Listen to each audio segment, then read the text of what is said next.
بہرحال ان تین چیزوں کے مجموعے کا نام ہے مذہب، جبکہ دین کے اندر تین چیزیں مزید شامل ہو جاتی ہیں: سماجی نظام، معاشی نظام، سیاسی نظام۔ یہ تین جمع تین بن کر دین بنتا ہے، تو دین تو دو نہیں ہو سکتے، جمہوریت اور آمریت تو ساتھ ساتھ نہیں ہو سکتے، کیپٹلزم اور کمیونزم تو ساتھ ساتھ نہیں ہو سکتے، ڈیموکریسی اور ملوکیت تو ساتھ ساتھ نہیں ہو سکتے۔ اس اعتبار سے ایک مغلوب ہوگا، ایک غالب ہوگا، مغلوب مذہب بن جائے گا اور غالب دین ہوگا۔ آج دین جمہور غالب ہے۔ اور جو اقبال کا شعر ہے بڑا پیارا: بندگی میں گھٹ کے رہ جاتی ہے ایک جوئے کباب، اور آزادی میں بہرے بے قراں ہے زندگی۔ اگر دین آزاد ہے، غالب ہے، چھایا ہوا ہے، تو وہ ہے اصل دین، ورنہ وہ سکڑ کر مذہب بن جائے گا۔ ہم 60 سال پہلے دین انگریز پر تھے نا۔ حاکم کون تھا؟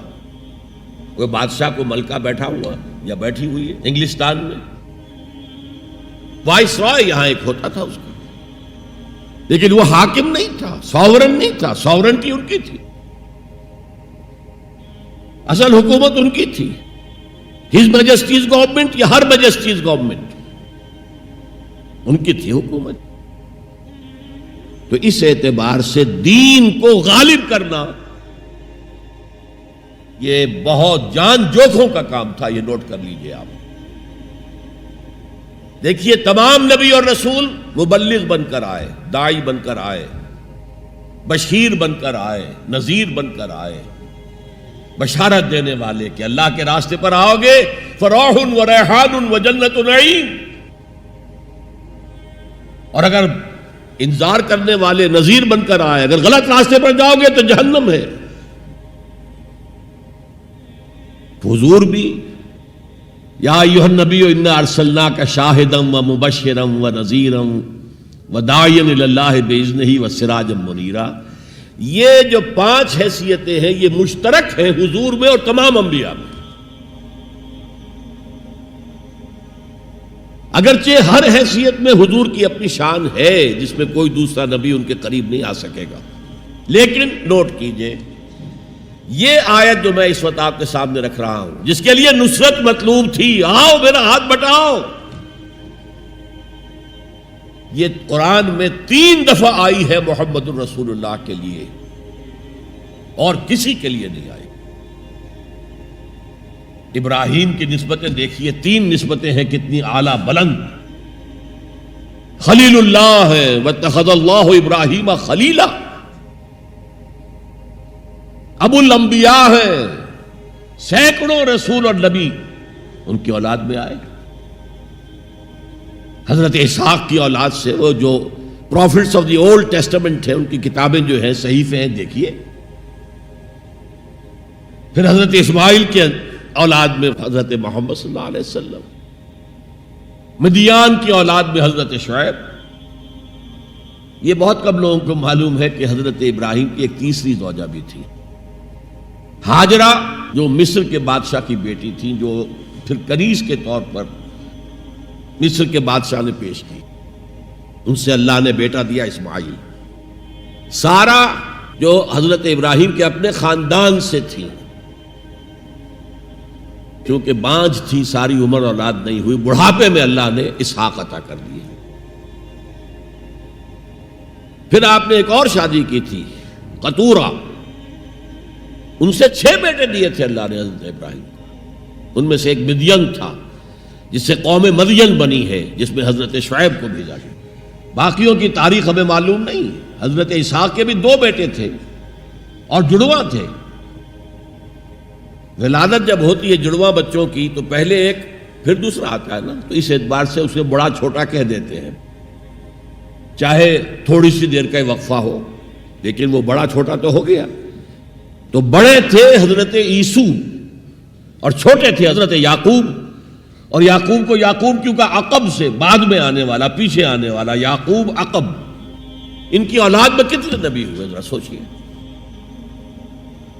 تو پہلی نسبت اللہ کے خلیل، دوسری نسبت سینکڑوں نبیوں کے والد جد امجد، اور تیسری نسبت انی جاعلک للناس اماما، امامت الناس کے اوپر فائز کیے گئے۔ لیکن کیا آپ کے ذریعے سے کوئی نظام قائم ہوا، کوئی اسلامی ریاست قائم ہوئی؟ نہیں۔ کیا حضرت موسیٰ کے ذریعے سے ہوئی؟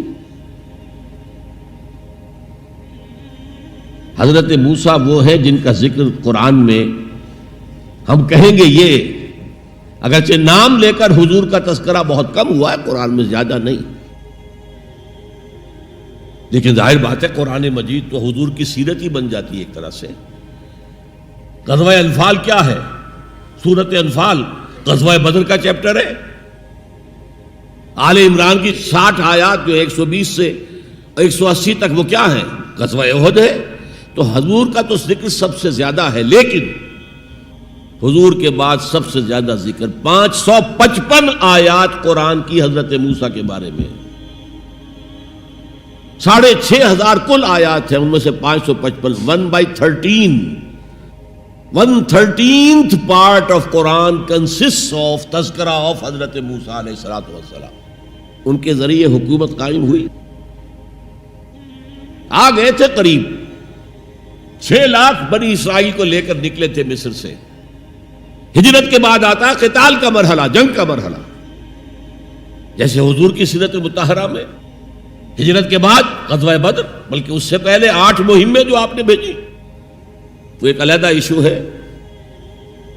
وہاں ہجرت کے بعد جب جنگ کا مرحلہ آیا، پوری قوم نے کوڑا جواب دے دیا، فَذْهَبْ أَنْتَ وَرَبُّكَ فَقَاتِلَا إِنَّا هَاهُنَا قَاعِدُونَ۔ جاؤ موسیٰ تم اور تمہارا رب جاؤ، اور پہلے فلسطین میں جو آباد ہے انہیں نکال کے باہر کر دو، پھر ہم داخل ہوں گے، ورنہ ہم تو یہاں بیٹھے ہیں، زمین جنبت نہ جنبت گل محمد۔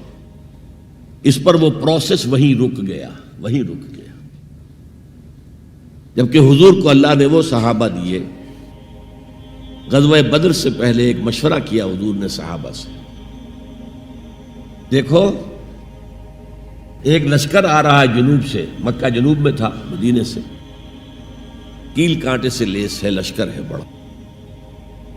ایک قافلہ آ رہا ہے شمال سے جو ابو سفیان لے کر گئے تھے اور اب واپس آ رہے تھے، اور انہوں نے SOS کال بھیج دی تھی اپنے سے پہلے مکہ کے لوگوں کے لیے کہ بھائی میرے قافلے کو خطرہ ہے، محمد صلی اللہ علیہ وسلم کے آدمی شاید حملہ کر دیں ہم پر، لہذا مدد بھیجو۔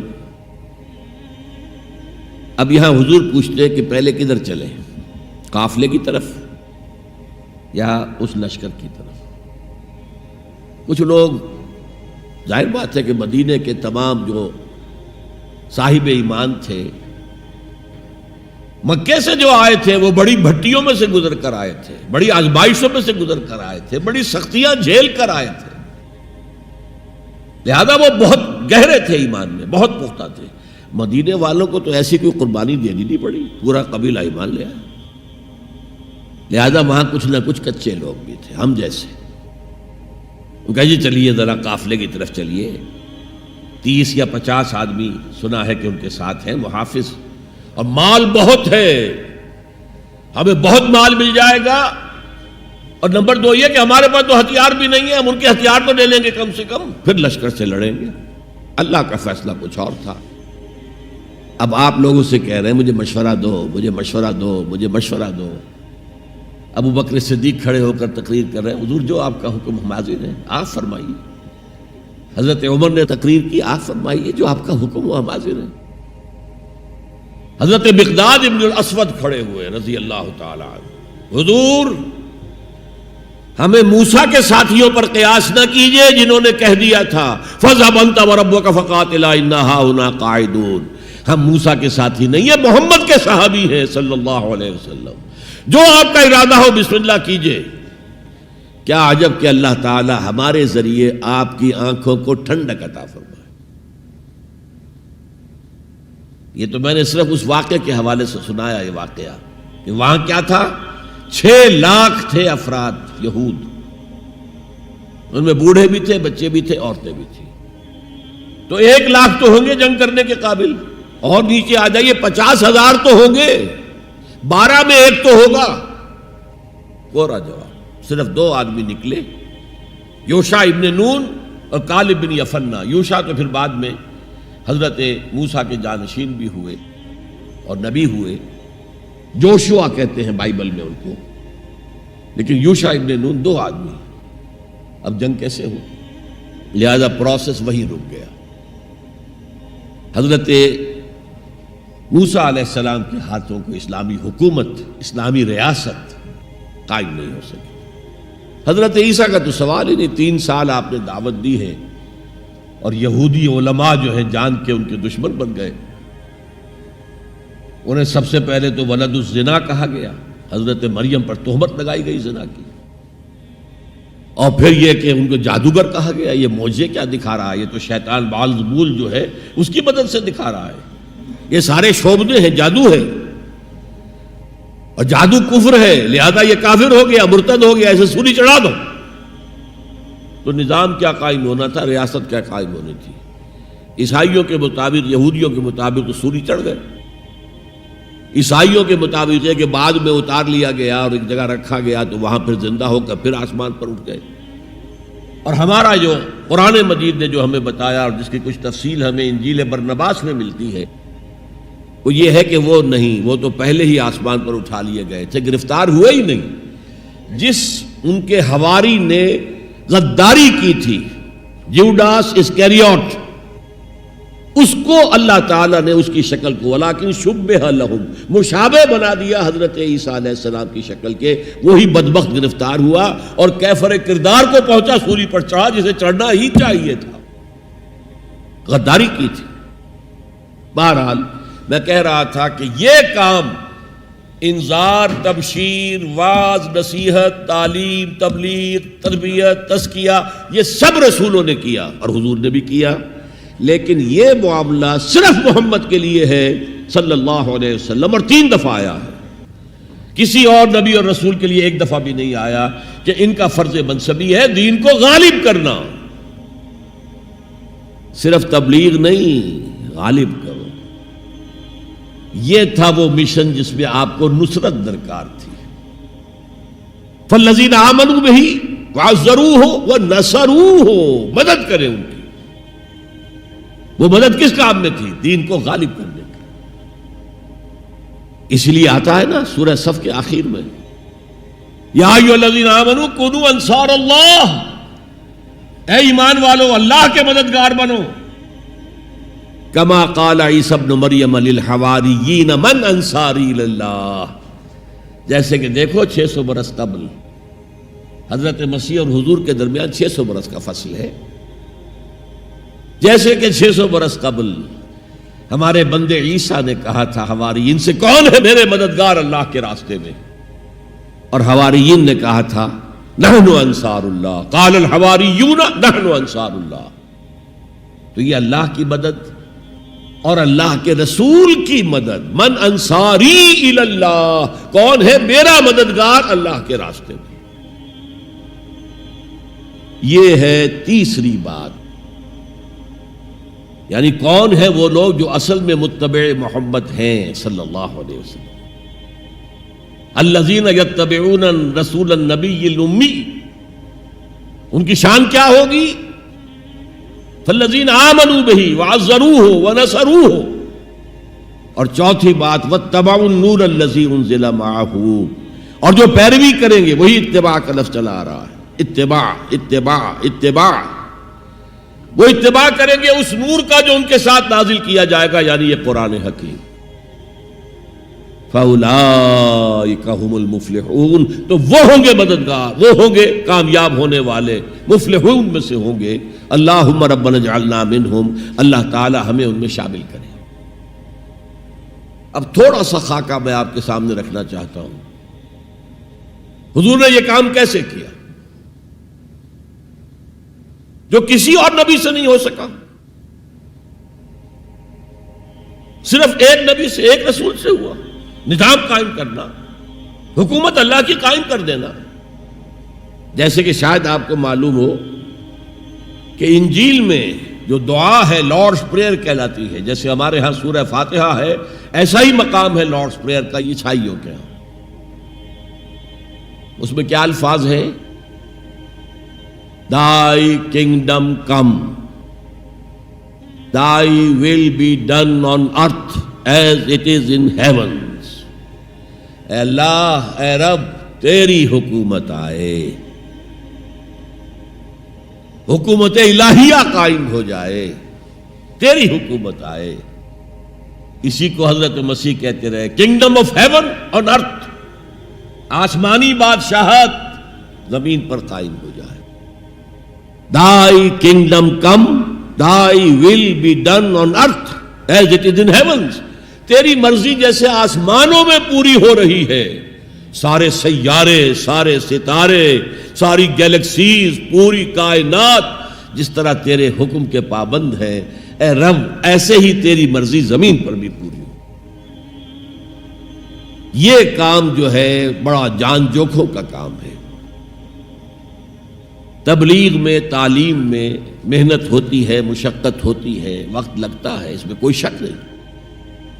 لیکن محض تبلیغ، محض تعلیم، محض تربیت، محض تزکیہ، یہ محمد رسول اللہ کا طریقہ نہیں ہے. برا نہ مانیے، میری بات پر غور کیجیے گا. محمد رسول اللہ کا طریقہ کیا تھا؟ دعوت دو قرآن کے ذریعے، انذار کرو قرآن کے ذریعے، بشارت دو قرآن کے ذریعے. فَإِنَّمَا يَسَّرْنَاهُ بِلِسَانِكَ لِتُبَشِّرَ بِهِ الْمُتَّقِينَ وَتُنذِرَ بِهِ قَوْمًا لُدًّا. اے نبی، ہم نے اس قرآن کو آپ کی زبان میں آسان کر دیا ہے. وَلَقَدْ يَسَّرْنَا الْقُرْآنَ لِلذِّكْرِ فَهَلْ مِن مُدَّكِرٍ. 4 دفعہ آیا ہے سورہ قمر میں. ہم نے قرآن کو نصیحت اخذ کرنے کے لیے بہت آسان کر دیا ہے. تو ہے کوئی جو نصیحت کا طالب ہو؟ دعوت ہو، تذکیر ہو، فذکر بالقرآن من یخاف وعید. پہلا کام حضور کا یہ تھا، قرآن کے ذریعے سے لوگوں کو اللہ کی طرف بلانا. یہ دعوت، تبلیغ کسے کہتے ہیں؟ To reach out to someone, to convey to ہم سم میسج، یہ تبلیغ ہے. اور اس کو کھینچ کر لے آنا اللہ کے راستے کی طرف، یہ دعوت ہے. وَمَنْ أَحْسَنُ قَوْلًا مِّمَّنْ دَعَا إِلَى اللَّهِ وَعَمِلَ صَالِحًا وقال اننی من المسلمین. اس شخص سے اچھی بات کس کی ہوگی جو اللہ کی طرف بلائے اور اچھے عمل کرتا ہو. یہ نہ ہو کہ وہ دوسروں کو تو نصیحت اور خود میاں فضیحت، یہ نہیں، اور کہے کہ میں بھی عام مسلمان ہوں، میں تم پر کوئی فوقیت کا دعویٰ نہیں کر رہا، میں کوئی آسمان سے نہیں اترا ہوں، میں بھی عام مسلمانوں میں سے ہوں. اننی من المسلمین. تو قرآن کے ذریعے تذکیر، قرآن کے ذریعے نصیحت. یا ایھا الناس قد جاءتکم موعظۃ من ربکم وشفاء لما فی الصدور. یہی ہے موعظہ، نصیحت، اور یہی ہے شفاء لما فی الصدور. دلوں میں جو روگ ہیں ان کا علاج یہ ہے. وہدی ورحمۃ للمؤمنین. تو حضور کا طریقہ پہلا کیا تھا؟ قرآن کو عام کرو. جہاں آپ گئے قرآن سنایا. آپ کے کوئی خطبات ہمیں نہیں ملتے. جمعے کے خطبوں میں کیا کرتے تھے؟ کان للنبی صلی اللہ علیہ وسلم خطبتان یجلس بینہما یقرأ فیہما آیات من القرآن ویذکر الناس. یہ صحیح مسلم کی روایت ہے. حضور کے 2 خطبے ہوتے تھے، آپ درمیان میں تھوڑی دیر کے لیے بیٹھتے بھی تھے جیسے ہم بیٹھتے ہیں. اور یہ کس لیے تھا؟ شاید آپ نے کبھی غور نہ کیا ہو. یہ اس لیے نہیں تھا کہ حضور کو کوئی تکان ہو جاتی تھی. آپ کے خطبے بہت مختصر ہوتے تھے. لمبے خطبے کی ضرورت کیا؟ جو سامنے بیٹھے عربی ان کی زبان ہے، قرآن عربی میں نازل ہوا ہے، حضور کے قلب سے، زبان مبارک سے ادا ہو رہا ہے، دلوں کے اندر جا کے اتر رہا ہے. لمبی بات کی ضرورت کیا تھی؟ بہت مختصر خطبے ہوتے تھے. لیکن پھر بھی بیٹھتے تھے. کیوں بیٹھتے تھے؟ یہ علامت تھی اس بات کی کہ یہ خطبہ جو ہے یہ ظہر کی 2 رکعتوں کا قائم مقام ہے. ظہر کی 4 رکعتیں فرض اور جمعے میں رہ گئی 2. بقیہ 2 کے قائم مقام یہ 2 خطبے ہیں. لیکن خطبوں میں کرتے کیا تھے؟ یقرأ آیات من القرآن، قرآن کی آیات پڑھ کے لوگوں کو سناتے تھے. وَيُذَكِّرُ النَّاسَ، اور اسی کے حوالے سے نصیحت کرتے تھے. بس اللہ خیر سمجھ. خطبہ نکاح ہے حضور کا، 4 آیتیں اس میں ہے صرف. ایک سورہ آل عمران کی آیت ہے، ایک سورہ نساء کی آیت ہے، 2 سورہ احزاب کی آیات ہیں، آپ نے اپنی طرف سے کوئی واعظ کہا ہی نہیں اس میں۔ تو تبلیغ، تعلیم، تذکیر، انذار، تبشیر سب قرآن کے ذریعے سے، پہلا کام یہ ہے، پھیلاؤ اس کو۔ اب اس کے بعد جو آ جائیں قبول کر لیں شعوری طور پر، ہماری طرح نہیں کہ وہ صرف ایک نسلی قسم کا عقیدہ ہے۔ ظاہر بات ہے اس وقت جو مان رہے تھے وہ تو دل یقین کے ساتھ مان رہے تھے نا، انہیں پتا تھا ہمیں گھر بار چھوڑنے پڑیں گے، ہماری بیوی ہم سے علیحدہ ہو جائے گی، والدین ہمیں گھروں سے نکال دیں گے، اور مارے پڑیں گی نوجوانوں پر اور غلاموں کے اوپر تو جو بے پناہ سختیاں ہوئی ہیں۔ تو ظاہر ہے جب تک یقین دل میں کامل پیدا نہ ہو جائے کوئی بھی زبان نہیں کھولتا تھا کہنے کے لیے کہ اشہد ان لا الہ الا اللہ واشہد ان محمد رسول اللہ۔ تو جو آ گئے ایمان کو قبول کر لیا، اب ان کو جمع کرو، منظم کرو، آرگنائزیشن، اس لیے کہ نظام کو بدلنا آسان کام نہیں ہے۔ کہیں بھی کوئی خلا تو ہے نہیں، کوئی نہ کوئی نظام ہے۔ ڈیموکریسی ہے تو وہ حاکمیت عوام کا نظام ہے، کیپٹلزم ہے تو وہ ڈکٹیٹرشپ آف دی کیپٹلسٹ ہے، نظام تو ہے نا۔ ہمارے پاکستان میں جاگیرداری ہے تو وہ جاگیرداروں کا ملک ہے، انہی کی حکومت ہوگی، اور سیاست ہمارے ہاں جو ہے وہ جاگیرداروں کا میوزیکل چیئرز گیم ہے اور کچھ بھی نہیں، عوامی سیاست ہے ہی نہیں۔ وہ تو آپ کے ہاں تو پہلا قدم اٹھا لیا گیا تھا جاگیرداری کا خاتمہ۔ 2 کام ہندوستان میں بہت بڑے ہوئے جو ہم نہیں کر سکے۔ ہندوستان کے اندر پہلے ہی قدم دستور بن گیا، اور ایک پٹڑی کے اوپر گاڑی چل رہی اور چلتی رہی۔ 1 سال صرف آپ کے ہاں ایمرجنسی آئی ہے، اور وہ بھی کانسٹیٹیوشنل تھی، کانسٹیٹیوشن کو ایبروگیٹ کر کے کوئی ڈکٹیٹر نہیں آیا تھا۔ ایک یہ بڑا کام تھا۔ ہمارے ہاں پہلے ایک بی بی سی رپورٹ آئی، B P C basic principle report, اس کے اوپر احتجاج ہوئے، پھر قرارداد مقاصد پاس ہوئی تو خیر، لیکن اس کے بعد 56 کا دستور بنا، اسے ایک فیلڈ مارشل صاحب نے، خود ساختہ فیلڈ مارشل، انہوں نے اس کو بھی ختم کیا اور دستوریہ کا بھی بستر گول کر دیا۔ جا کر کہیں 73 میں ایک دستور بنا، اور اس دستور میں بھی وقتاً فوقتاً اتنی ترمیمیں ہو گئی ہیں کہ اس کا حلیہ بگڑ چکا۔ اور دوسرا بڑا کام یہاں جو ہوا ہے جو قابل تحسین ہے، جاگیرداری کا خاتمہ، تو اصل عوامی سیاست یہاں پر آئی ہے۔ بہرحال ہر نظام کے ساتھ ویسٹڈ انٹرسٹ ہوتا ہے، ایسے طبقات ہوتے ہیں جن کو مراعات حاصل ہے، مراعات یافتہ طبقات، پریولیج کلاسز، اور وہ کبھی برداشت نہیں کریں گے کہ آپ ان کا نظام کو ہاتھ لگائیں۔ دے وانٹ اسٹیٹس کو، جو نظام ہے وہی رہنا چاہیے۔ تو نظام کو بدلنے کے لیے تو جانوں کا پھر ہدیہ دینا پڑے گا، لہذا منظم جماعت بناؤ، موب نہ ہو، ہجوم نہ ہو، منظم جماعت۔ اور وہ کیسی؟ سمع و اطاعت، لسن اینڈ اوبے، جو آرمی کا جو اصول ہے۔ اگر فوج میں کوئی شخص جسے حکم دے رہا ہو، سپیریئر اس کا، وہ پوچھے جناب یہ حکم مجھے کیوں دے رہے ہیں، کیا مصلحت ہے، پہلے سمجھائیے پھر میں عمل کروں گا، تو کیا وہ فوج کہلائے گی؟ بڑی پیاری نظر تھی، میٹرک کے زمانے میں پڑھی تھی انگریزی کی، کہ کسی جنگ میں 600 سواروں کا ایک دستہ تھا، اور ان کو حکم دے دیا گیا چارج، آگے بڑھو، حملہ کرو۔ اور انہیں معلوم تھا کہ داہنے ہاتھ بھی توپیں لگی ہوئی ہیں، بائیں ہاتھ بھی توپیں ہیں، سامنے بھی توپیں ہیں، آگ اگل رہی ہیں، cannons to left of them, cannons to right of them, cannons in front of them, volleyed and thundered.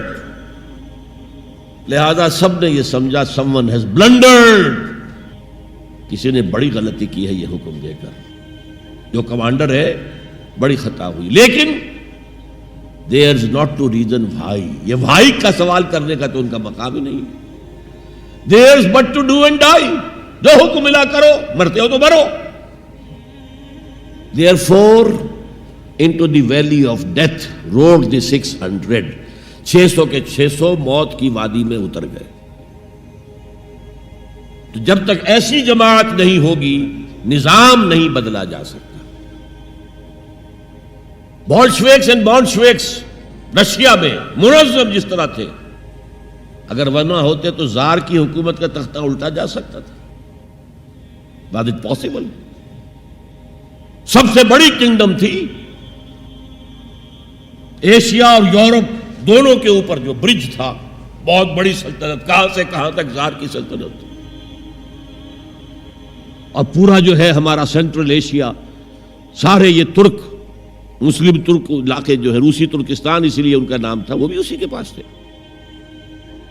لیکن ایک منظم جماعت نے، ایک نئے فکر نے، ایک نئے فلسفے نے، مارکسزم نے لوگوں کو پوزیس کیا، انہیں منظم کیا، انہوں نے جد و جہد کی، انقلاب برپا کر دیا. یہی کام حضور نے کیا. ایمان کی دعوت دی اور ایمان دلوں میں راسخ ہو گیا، انہیں منظم کیا.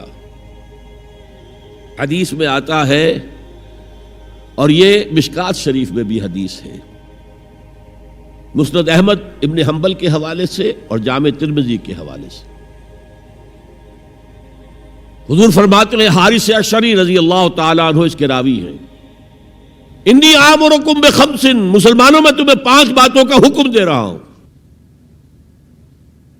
اللہ امرنی بہن، ایک روایت میں یہ اضافی الفاظ ہے، اللہ نے مجھے حکم دیا ہے ان کا، اپنی طرف سے نہیں دے رہا. حالانکہ حضور کو اختیار تھا، آپ اپنی طرف سے بھی حکم دے سکتے تھے.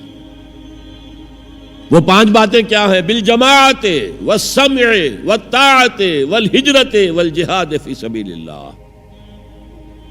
کتنا بڑا مجمع اس وقت یہاں ہے. کیا میں پوچھ سکتا ہوں کتنے لوگوں نے یہ حدیث سنی ہے آج سے پہلے؟ ذرا ہاتھ اٹھائیں. کیا وجہ؟ دیکھیے 5 چیزیں وہ ہیں جو ہم میں سے ہر ایک کو یاد ہے. حدیث یاد ہونا ہو اس کا ایسنس تو یاد ہے.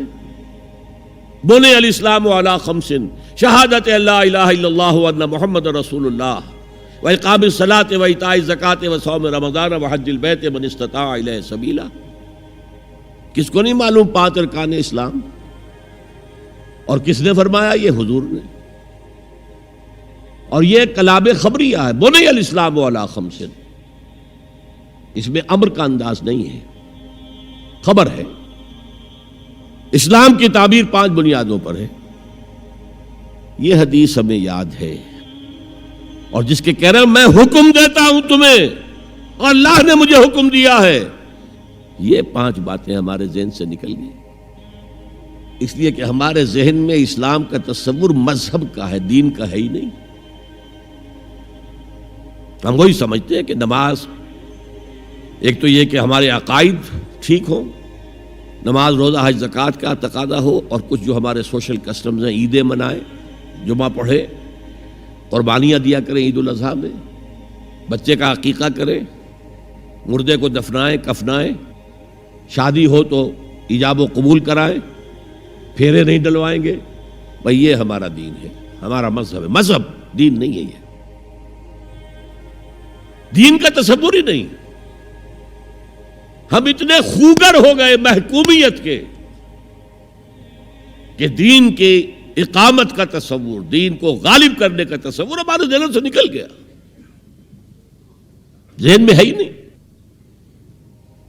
علماء کو بھی اجنبی سی بات لگتی ہے، یہ کیا بات کہہ رہے ہیں، یہ تو اجنبی سی بات ہے. اس لیے کہ ہمارے ذہنوں سے تصور نکل گیا. پہلے مسلمان بادشاہ تھے، ملوکیت تھی، وہ اسلام تو نہیں تھا. اسلامی نظام تو خلافت راشدہ کا تھا. ابو بکر اور عمر اور عثمان اور علی اور حضرت حسن کو میں مزید شامل کرتا ہوں. تب 30 برس بنتے ہیں جو حضور نے فرمایا تھا کہ یہ 30 برس خلافت رہے گی. بعد میں تو ملوکیت آ گئی. یہ بنو امیہ کے بادشاہ تھے، چاہے خلفاء اپنے آپ کو کہلوائیں. بنو عباس تو بڑے بادشاہ تھے، شہنشاہ تھے، بڑے محل بنائے تھے. اور یہی حال پھر جن کو ہم کہہ دیتے ہیں عثمانی خلفاء، یعنی ترک بادشاہ اور شہنشاہ، ان کا بھی حال یہی تھا۔ اسلام کہاں ہے؟ اس کے بعد آ گئے انگریز نے کہا قانون ہمارا ہوگا، کرمنل لا ہمارا ہوگا، CRPC ہماری ہوگی، سول لا ہمارا ہوگا، نظام ہمارا ہوگا۔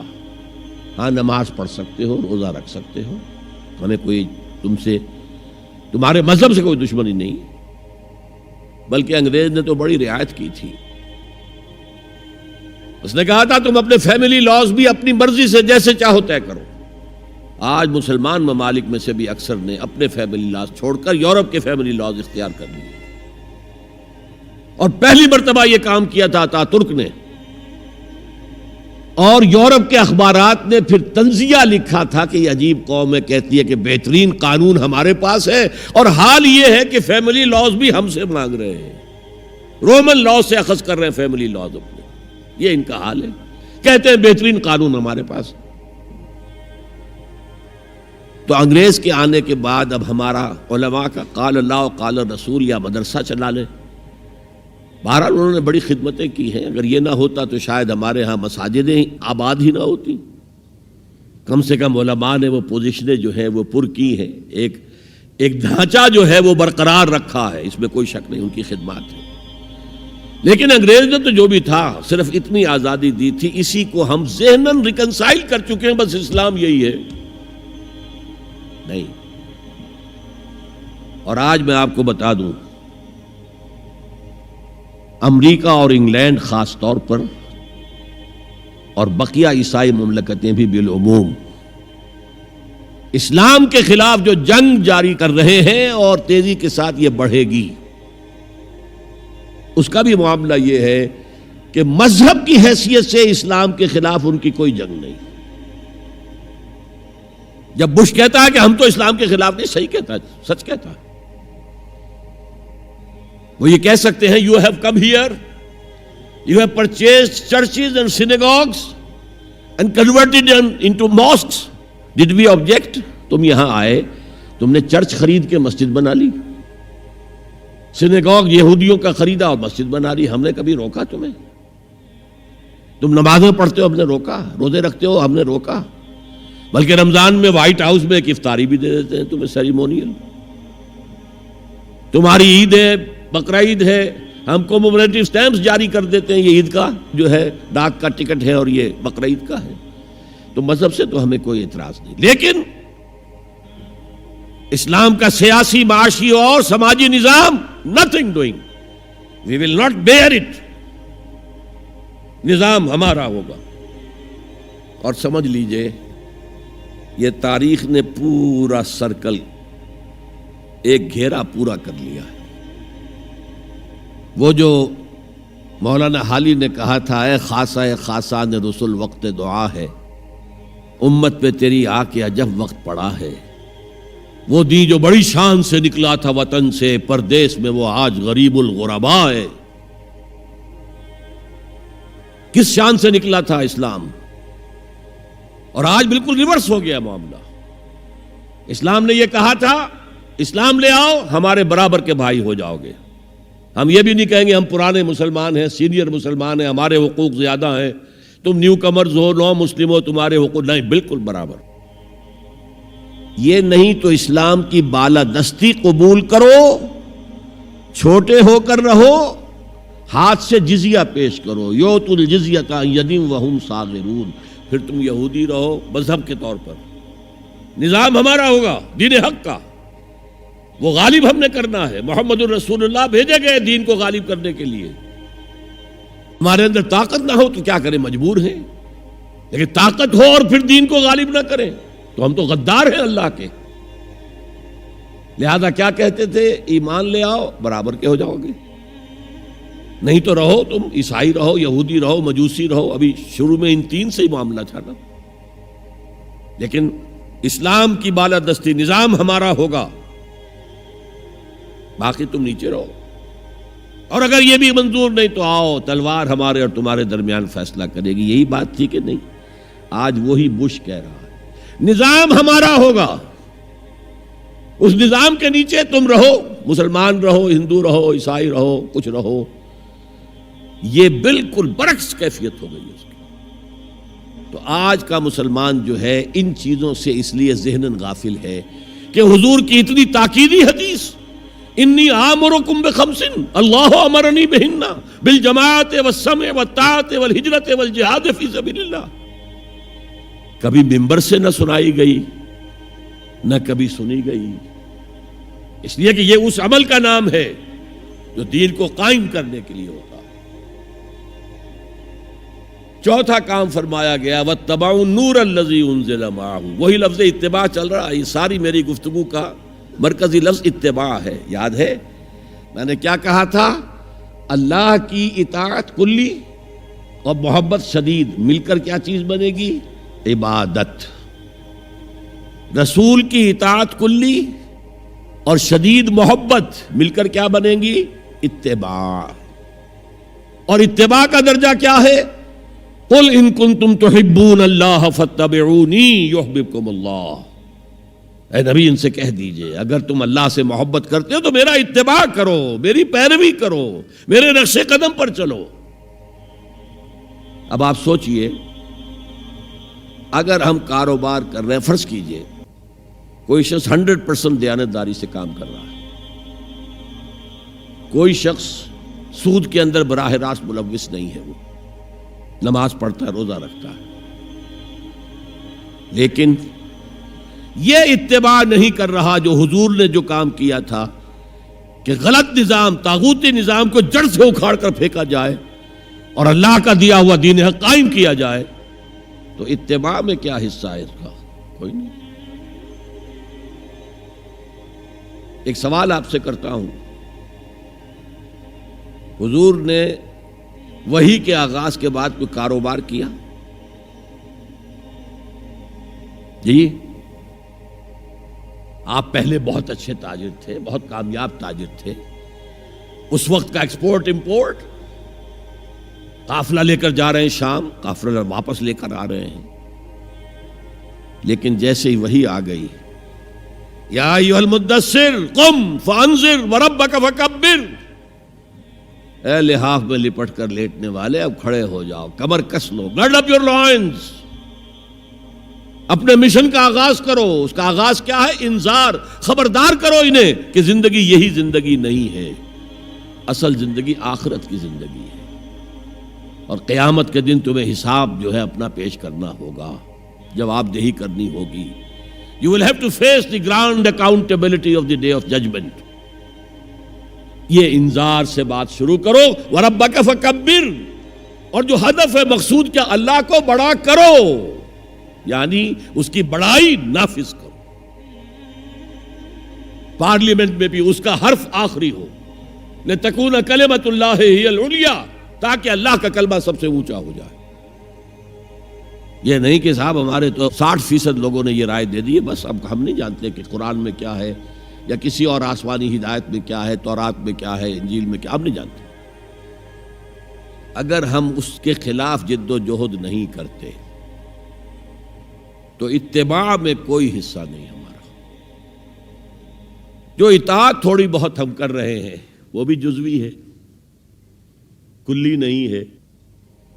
اسی لیے دنیا کی رسوائی وہ تو ہمارے ماتھے پر لکھی ہوئی ہے. ضربت علیہم الذلۃ والمسکنۃ وباؤوا بغضب من اللہ. آج ہمارا حال یہ ہے. تو اتباع رسول، محبت رسول کا تقاضا وہی جد و جہد کرو، وہی جد و جہد کرو. اسی کا نام جہاد فی سبیل اللہ ہے. بدقسمتی سے خود ہم نے غلط انٹرپریٹیشن جہاد کی ہے، جس کی وجہ سے دشمنوں کو موقع ملا. جہاد کے معنی جنگ، حالانکہ جہاد کے معنی تو جنگ نہیں ہے. جہاد جد و جہد کا نام ہے، کوشش. جہد کے مقابلے میں آئے گی تو وہ جہاد ہے. جہد یک طرفہ ہے تو جہد ہے، اور دو طرفہ ہو رہی ہے، رسہ جو ہے آپ ادھر کھینچ رہے ہیں وہ ادھر کھینچ رہے ہیں، یہ جہاد ہے. آپ توحید کا پرچم اٹھائے ہوئے ہیں، توحید پھیلا رہے ہیں، وہ شرک پھیلا رہے ہیں، یہ جہاد ہے. کوئی مغربی ڈیموکریسی چاہتا ہے، کوئی سوشلسٹ ڈیموکریسی چاہتا ہے، ان کے درمیان رساکشی ہوگی کہ نہیں ہوگی؟ یہ جہاد ہے۔ قتال تو جہاد کی 9 منزلہ عمارت میں جا کے 9ویں منزل پر قتال فی سبیل اللہ، اور یہ دونوں قرآن کی اصطلاحات ہیں۔ ہم نے جہاد کو بھی جنگ بنا دیا، تو پھر تو اب ہر شخص کو قرآن میں جنگ ہی جنگ نظر آئے گی۔ جہاں جہاد کا لفظ آیا جنگ، جہاں جہاد کا لفظ آیا جنگ۔ اسی سے تو ان کو موقع مل گیا نا۔ اے نبی، آپ ان کافروں کی باتیں نہ سنیں، نہ ان کے باتوں میں آئیں، چاہے وہ صاف انکار کر رہے ہیں اور چاہے وہ کوئی مصالحت چاہتے ہیں کہ محمد کچھ نرمی دکھاؤ، کچھ ہماری مانو، کچھ اپنی منوا لو۔ یہ تم نے جو کل پیدا کر دی ہے، گھر گھر لڑائی ہو رہی ہے، اولاد ماں باپ سے جدا ہو گئی، بہن بھائی سے جدا ہو گیا، شوہر بیوی سے جدا، بیوی شوہر سے جدا۔ تو جو کہتے ہیں کہ a house divided amongst itself can not stand, ہمارا تو تم نے قبائلی جو ہمارا روب تھا وہ ختم کر دیا دنیا میں۔ لہذا ایسا کرو، کچھ مصالحت کرو، کچھ اپنی منوا لو، کچھ ہماری مان لو۔ قرآن نے کہا وَدُّوا لَوْ تُدْهِنُ فَيُدْهِنُونَ فَلَا تُطِعِ الْمُكَذِّبِينَ، ان کی بات نہ سنیے۔ تو جہاد تھا جو ہو رہا تھا، جس کے لیے میں نے رات تقریر کی ہے، جہاد بالقرآن۔ فَلَا تُطِعِ الْكَافِرِينَ وَجَاهِدْهُمْ بِهِ جِهَادًا كَبِيرًا۔ یہ سورہ الفرقان کی آیت ہے نمبر 52، اور شروع کیسے ہوتی ہے سورہ الفرقان؟ تبارک الذی نزل الفرقان علی عبدہ لیکون للعالمین نذیرا۔ بڑی بابرکت ہے وہ ذات جس نے اپنے بندے محمد پر صلی اللہ علیہ وسلم یہ الفرقان نازل کر دیا تاکہ تمام جہان والوں کو خبردار کر دے، انذار، اور وہ پوری نوع انسانی کے لیے انذار۔ اسی میں آگے آتا ہے، اسی صورت میں فلا تطع الکافرین، اے نبی آپ ان کافروں کی باتیں نہ مانیں، نہ سنیں، نہ توجہ دیں۔ وجاہدہم بہی، اس قرآن کے ذریعے سے جہاد کیجئے۔ 12 برس مکے میں قرآن کے ذریعے سے جہاد ہوا ہے، تلوار تو نہیں اٹھی۔ الٹا حکم یہ تھا کہ چاہے تمہارے ٹکڑے کر دیں، چاہے تمہیں آگ میں جلا دیں، you don't have to raise hands even in self defense۔ کفو ایدیکم، اپنے ہاتھ بندھے رکھو، روکے رکھو، کوئی جوابی کارروائی نہیں۔ 12 برس، this was the order of the day۔ یہ جہاد بالقرآن، اس جہاد بالقرآن کے ذریعے سے لوگوں کو کھینچا گیا، پھر بیعت لے کر ان سے ان کو منظم جماعت بنایا گیا، پھر ان کا تزکیہ کیا گیا۔ تزکیہ کس بات کا؟ دل میں کوئی ولولہ، کوئی امنگ، کوئی حوصلہ، کوئی طلب، کوئی مقصود نہ رہ جائے سوائے اللہ کی رضا کے حصول کے اور آخرت کی فلاح کے حصول کے۔ جب تک پاک نہیں ہو جائے گا دل، جب تک دل سے ساری امنگیں، ساری ایمبیشن نہیں نکل جائیں گی سوائے اللہ کو راضی کرنا اور آخرت کی فلاح طلب کرنا، یہ ہے تزکیہ۔ یتلو علیہم آیاتہ ویزکیہم ویعلمہم الکتاب والحکمہ۔ اگر اس نقش قدم پر آپ نہیں چل رہے تو حضور کے ساتھ محبت کا دعویٰ باطل ہے۔ آپ مسلمان ہیں، ٹھیک ہے، آپ مانتے ہیں انہیں اللہ کا رسول، اور آپ درود بھی بھیج دیتے ہیں، نماز میں بھی درود ابراہیمی ہے، سب کچھ ہے، لیکن یہ ہے کہ اتباع رسول، محبت رسول کے بغیر نہیں۔ اور محبت رسول سے جو اتباع رسول وجود میں آتا ہے وہ ہے من انصاری اللہ۔ اور یہ سمجھ لیجئے، بس آخری نکتہ میں بیان کر رہا ہوں، اگر تو حضور کو بھی بھیجا گیا ہوتا صرف اہل عرب کے لیے تو آپ کی حیات طیبہ ہی میں مشن مکمل ہو گیا۔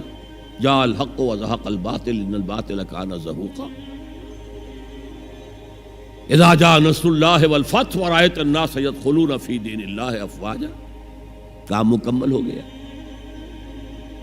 لیکن حضور کو تو بھیجا گیا ہے پوری نوع انسانی کے لیے۔ وما ارسلناک الا کافۃ للناس بشیرا ونذیرا، اے نبی ہم نے آپ کو نہیں بھیجا ہے مگر تمام انسانوں کے لیے بشیر اور نذیر بنا کر۔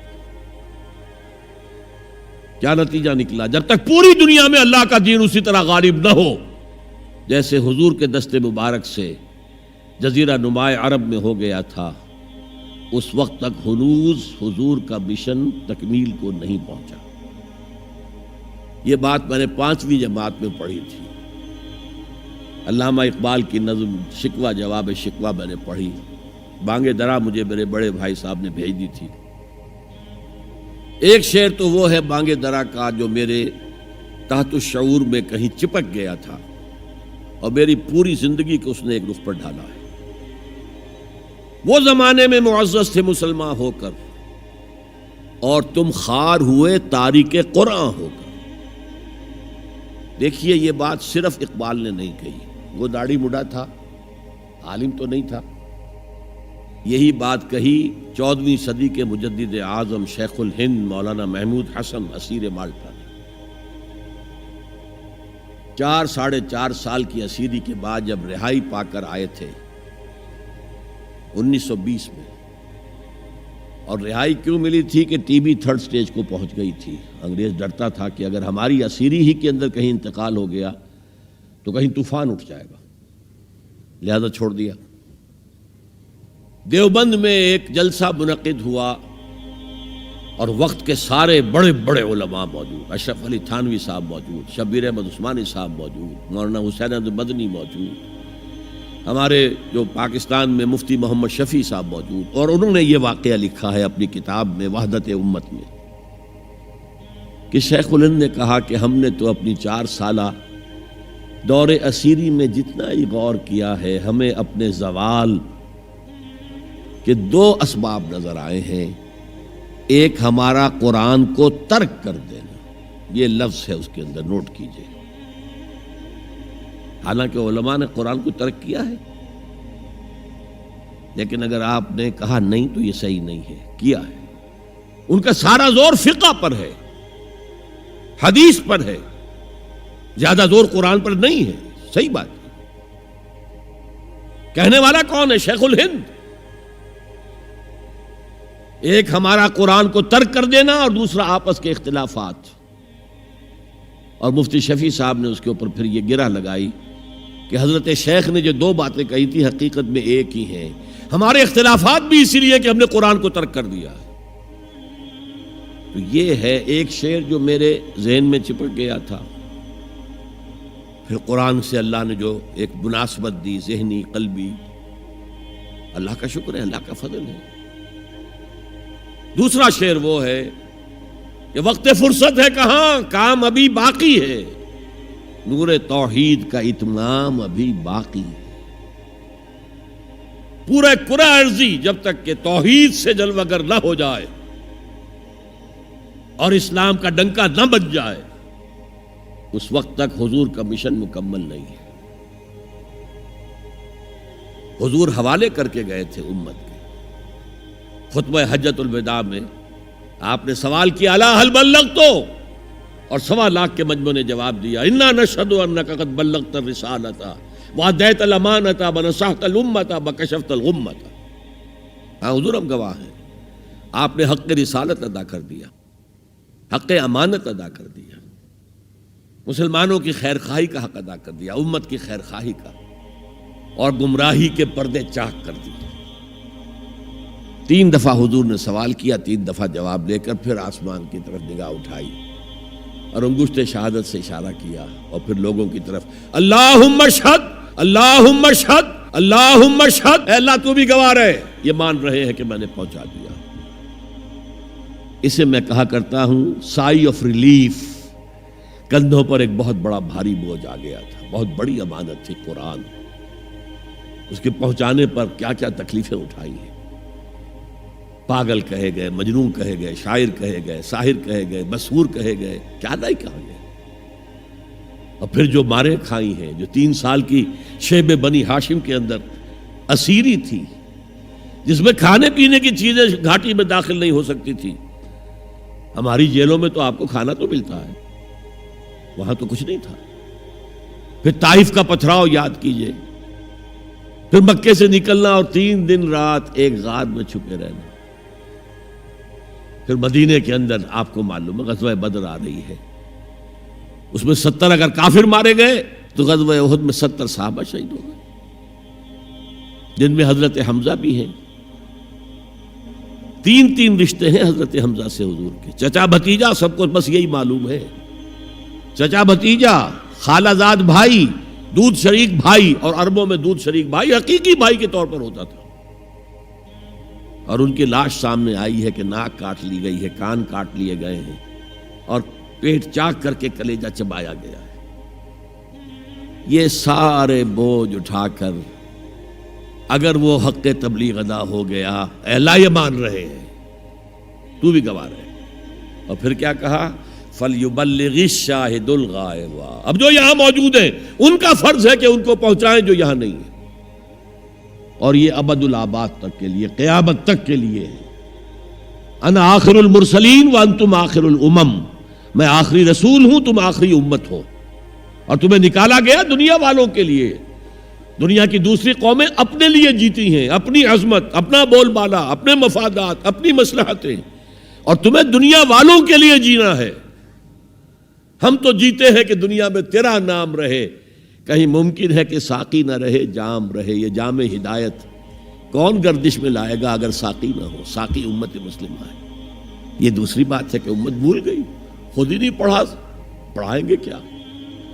خود ہی نہیں سمجھا، سمجھائیں گے کیا؟ بہرحال وقت فرصت ہے، کہاں کام ابھی باقی ہے. اور اس کی صحیح حدیثیں موجود ہیں کہ دنیا میں دوبارہ نظام خلافت علی منہاج النبوہ آئے گا. اور اب جب آئے گا گلوبل ہوگا. یہ ایک بہت بڑا تصادم آنے والا ہے، جسے کہ بائبل کے ماننے والے کہتے ہیں آرمیگیڈون، بہت بڑی جنگ. اگر آپ کہیں ڈکشنری میں جا کر دیکھیں گے آرمیگیڈون کے معنی تو لکھا ہوگا a very big war which will be fought between the forces of evil and good before the end of this world. اور حضور کی احادیث میں الملحمۃ العظمی، عظیم ترین جنگ، الملحمۃ الکبریٰ، سب سے بڑی جنگ. اور اس میں یا تو ایک طرف ہوگا نیو ورلڈ آرڈر، وہ چاہتا ہے گلوبل ہو جانا، اور یہ حقیقت میں جیو ورلڈ آرڈر ہے. عیسائی دنیا اس وقت یہودیوں کے پنجے میں، شکنجے میں ہے. 100 سال پہلے دیکھ آیا تھا وہ دیکھنے والا مرد درویش اقبال. 1905 میں گیا تھا انگلستان، جرمنی، 1908 تک رہا تھا. وہ دیکھ کر آیا تھا کہ فرنگ کی رگے جاں پنجے یہود میں ہے. آپ کو معلوم ہے جو ریئیکشن ہوا ہے بعد میں، جو کچھ ہٹلر نے کیا یہودیوں کے ساتھ، کہتے ہیں 60 لاکھ ہمارے مارے ہیں. کیوں؟ کہ انہیں احساس ہو گیا تھا انہوں نے اپنے شکنجے میں ہمیں کس لیا ہے، لہذا اس نے انتقام لیا. بہرحال اب جو بھی ٹکراؤ ہونے والا وہ دو نظاموں کا ہوگا، جسے ہنٹنگٹن نے کہا ہے کلیش آف سیویلائزیشنز. تہذیبوں کا تصادم آئے گا، اور اس میں دوسری تہذیب ہماری یا ہمارا نظام اس وقت دنیا میں کہیں نہیں ہے. لیکن دشمن کو معلوم ہے. ابلیس کی مجلس شورا میں علامہ اقبال نے ابلیس کے ترجمانی کرتے ہوئے کہا ہے اگر کوئی خطر مجھ کو تو اس امت سے ہے. ابلیس کہہ رہا ہے. پہلے اس میں آتا ہے ایک مشیر نے کہا جی جمہوریت کا دنیا میں بول بالا ہو رہا ہے، ہماری ابلیسی نظام تو ختم ہو جائے گا. اس نے کہا نہیں، ہم نے خود پہنایا ہے شاہی کو جمہوری لباس. ذرا آدم ہوا ہے خود شناس و خود نگر. تم نے کیا دیکھا نہیں مغرب کا جمہوری نظام، چہرہ روشن اندروں چنگیز سے تاریک تر. It's the dictatorship of the capitalist. دوسرے نے کہا مشیر نے اجی وہ ایک اور مصیبت کھڑی ہو گئی ہے، وہ کارل مارکس نے کیا کر دیا ہے. میرے آقا یہ جہاں زیر و زبر ہونے کو ہے، ہمارا ابلیسی نظام تو ختم ہو جائے گا. اس نے اس کو بھی رد کر دیا. کب ڈرا سکتے ہیں مجھ کو اشتراکی کوچہ گرد، یہ پریشان روزگار آشفتہ مغز آشفتہ ہو، کچھ نہیں کر سکتے. ہے اگر کوئی خطر مجھ کو تو اس امت سے ہے جس کی خاکستر میں ہے اب تک شرار آرزو. انگارے کے اوپر آ گئی ہے راکھ، اندر دہکتی ہوئی آگ ہے. جس کی خاکستر میں ہے اب تک شرار آرزو، خال خال اس قوم میں اب تک نظر آتے ہیں وہ، کرتے ہیں اشک سحر گاہی سے جو ظالم وضو۔ لیکن پھر کہتا ہے وہی ابلیس، جانتا ہوں میں یہ امت حامل قرآن نہیں۔ دیکھیے کت قدر صحیح عکاسی کا، مجدد وقت بھی کہہ رہا ہے ہم نے قرآن کو ترک کر دیا، اور مفکر امت کہہ رہا ہے کہ ہم نے قرآن کو ترک کر دیا، اور تم خار ہوئے تارک قرآن ہو کر۔ دونوں کی رائے متفق گردید رائے بو علی بارائے من، دونوں کی رائے مل گئی۔ بہرحال ابلیس کہتا ہے جانتا ہوں میں یہ امت حامل قرآن نہیں، ہے وہی سرمایہ داری بندہ مومن کا دین۔ جانتا ہوں میں کہ مشرق کی اندھیری رات میں بے ید بیضا ہے پیران حرم کی آستین، ان کی آستینوں کے اندر وہ ید بیضا والا ہاتھ نہیں ہے۔ عصر حاضر کے تقاضاؤں سے ہے لیکن یہ خوف، ہو نہ جائے آشکارا شرع پیغمبر کہیں، یہ تو تاریخ ادھر جا رہی ہے۔ اب نیا سنتھیسس کیا ہوگا؟ ملوکیت ختم ہوئی، جمہوریت آئی، جمہوریت نے کیپٹلزم کی شکل اختیار کر لی، اس کا جواب کمیونزم میں آیا، کمیونزم نے ڈکٹیٹرشپ کی شکل اختیار کی، وہ بھی آج بڑھ چکا ہے۔